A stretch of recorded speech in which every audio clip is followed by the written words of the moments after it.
Good morning, viewers. Today I am present before you with the summary of the play Arms and the Man, written by George Bernard Shaw. Before I begin the podcast, it is advisable that you keep a notebook and a pen so that you can jot down the important points relating to this particular topic. It is further advisable to use earplugs for listening to the podcast. So here I begin. Act 1.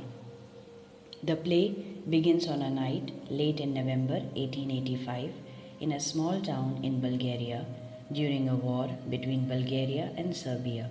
Raina Petkov, a beautiful young Bulgarian lady, is alone on her balcony.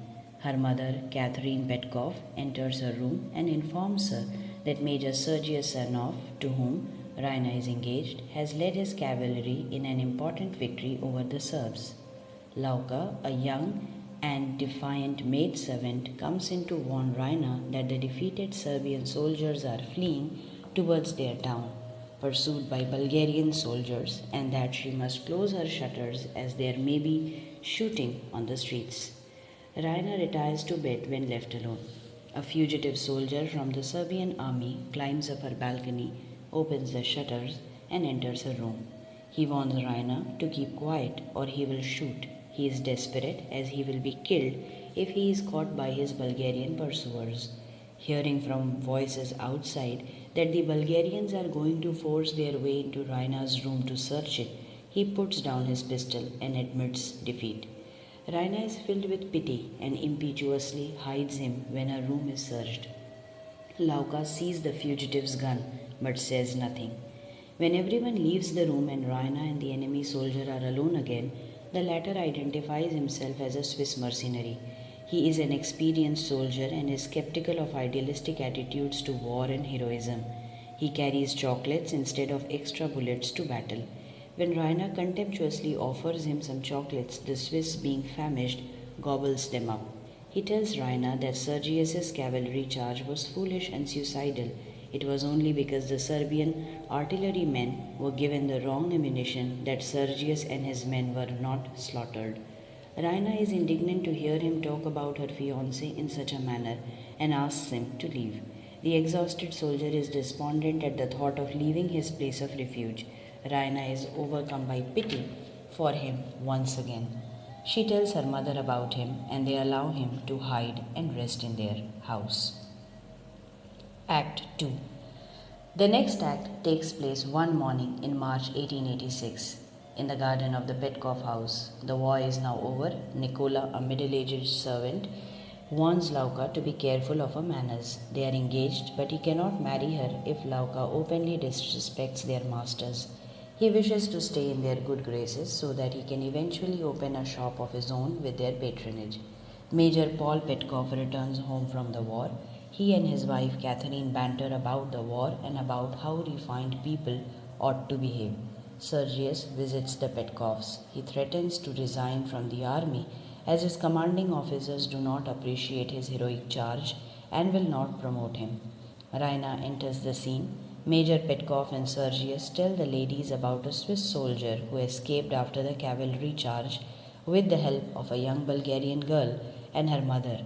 The women hid him in their house and later sent him on his way disguised in an old coat belonging to the master of the house who was away at war. The men do not know that Raina and her mother are the women of the story. Raina and Catherine pretend to be shocked by the story to cover up their embarrassment. When Raina and Sergius are left alone, they speak of their love to each other in idealistic and romantic terms. But as soon as Raina leaves, Sergius begins flirting with Lauka. The latter insinuates that Raina has had a lover while he was away at war. This makes Sergius angry and he bruises her arm. Catherine is annoyed with Raina for having placed them in a difficult position by helping the Swiss. Raina, however, is unconcerned about what might happen if Major Petkov and Sergius find out the truth. Lauka announces the arrival of Captain Bluntschli.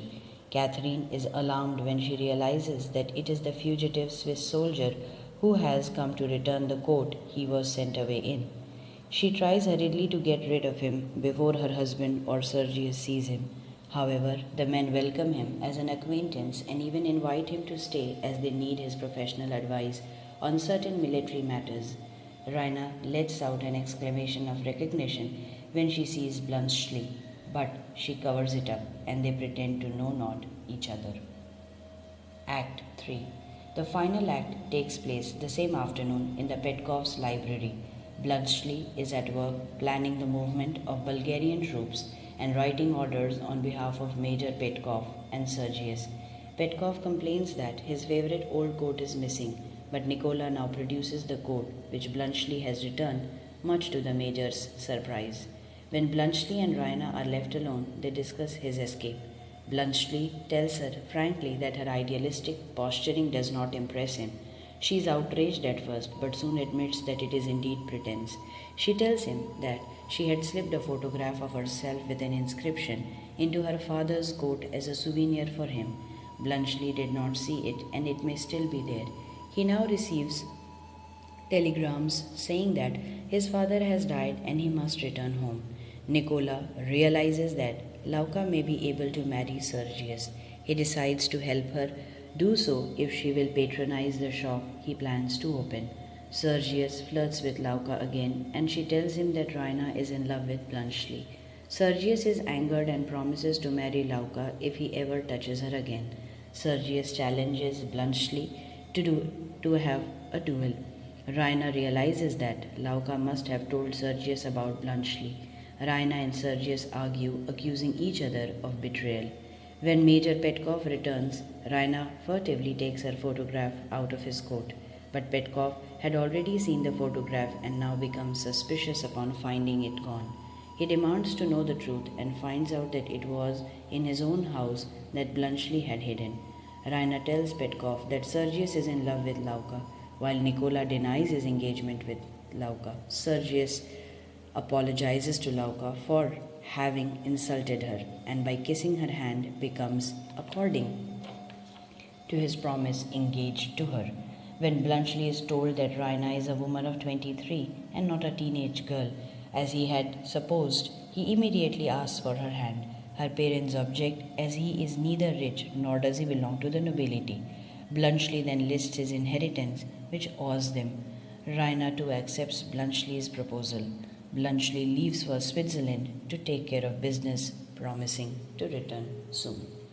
So this was an act-wise summary of the play Arms and the Man. I hope this podcast proved to be of help to each one of you. Please mention your observation and questions in the comment section below. Please do like, share and subscribe to the channel, and don't forget to click on the bell icon for latest update. Thank you for your valuable time. Here's wishing you a great day ahead.